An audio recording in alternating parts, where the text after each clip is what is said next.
both so much. MSNBC political analyst Mike Murphy is a senior fellow at the Harvard Kennedy School and a former senior strategist to John McCain, and joins me now. Mike, your initial reactions to all of this?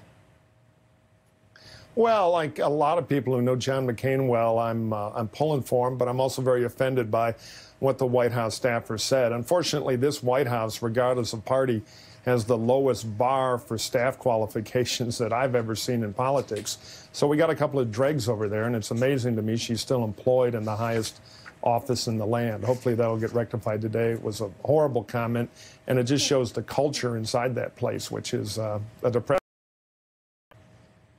And another depressing thing is a comment by I think a retired military, Thomas McKierney on Fox Business. Let me play that for you and get you to react to that as well. I think we're getting that ready right now. So I want to play that for you in a second. But just this whole controversy over John McCain and torture, it's personal. It's also a bigger issue, which is the president still has not disavowed what he said about torture, and he's got a nominee for CIA who has a stellar career inside the agency, support from all of the former directors of Central Intelligence and a lot of other people, but serious questions were raised at that hearing. And again, I believe Tim Kaine came out today. Other senators are joining in. She may have the votes, but there's still this larger moral question. Yeah, look, the torture issue is a big issue. She had an exemplary career at CIA. She's widely respected. Senator McCain, in his statement, commended her for her patriotism and service. The question is, you know, if you look at this through the prism of those extreme interrogation tactics, McCain has been very clear for a long time about where he stands on it. It is a litmus test for him, and I think it's totally legitimate from his point of view to oppose her nomination. He did it on factual grounds, and for a childish White House response like this, you know, it's just, as I said, it's depressing. But, you know, ultimately the culture is controlled by the president.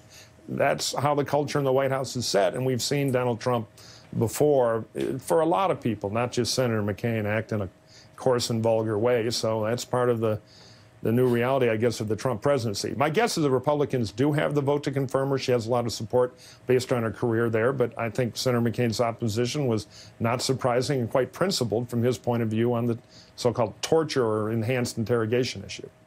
And Thomas McKierney, we now have business. Let me play it for you as well. Oh, yeah. Do we have to?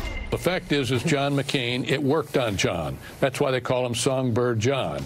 The fact is those methods can work, and they're effective, as former Vice President Cheney said.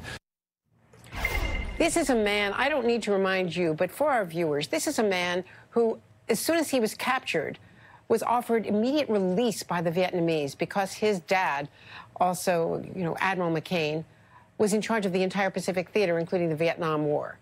And he refused release and was then put in solitary and tortured relentlessly because he kept refusing and going up against his captors. He refused release because he did not want to jump ahead. And the unwritten code among the prisoners there was, you know, first in, first out, not last in, first out. Yeah, I'm just speechless at this. Again, I think this sort of thing ought to be kind of disqualified. It's easy in the modern era to be a crank on TV. This former general had some conspiracy theories that I guess got him on television before.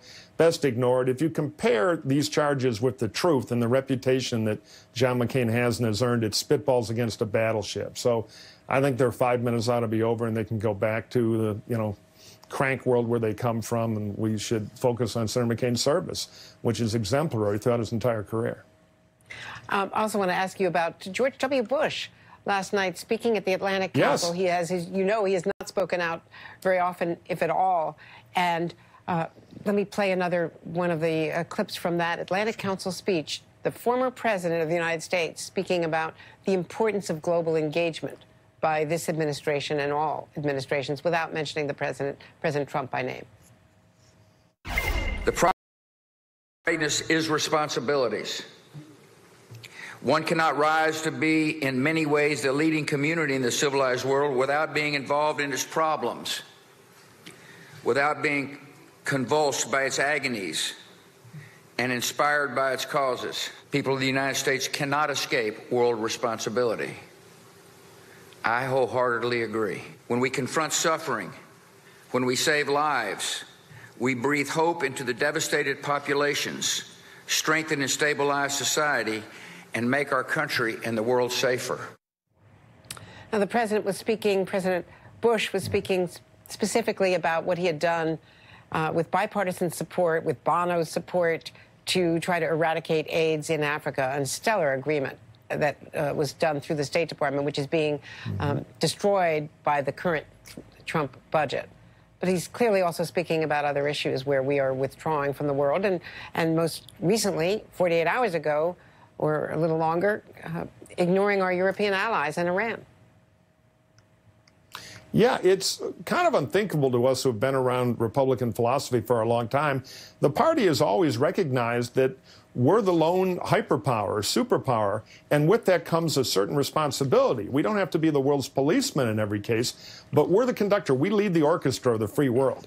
And when we decide to walk off the stage, drop the baton, and go into isolationism, things get into disorder. And not only that, the disorder, as it grows and becomes more troubling and more dangerous, will come back to our doorstep. So we undermine our own situation. We weaken American leadership. And from the TPP, which, to be fair, Hillary Clinton also opposed, to some of the other more isolationist things the president said about NATO, it weakens us in the world, and it is a home run for our geopolitical adversaries and rivals, particularly the Chinese. It is a mistake, and the president couldn't be more right to remind us about this. It's great to hear from you. Great to have George W. Bush's comments on, but thanks so much, Mike Murphy. Good to see you again. Yeah. Thank you, And Andrew. Coming up next, parting words, new details about Rudy Giuliani's abrupt departure from his law firm. You're watching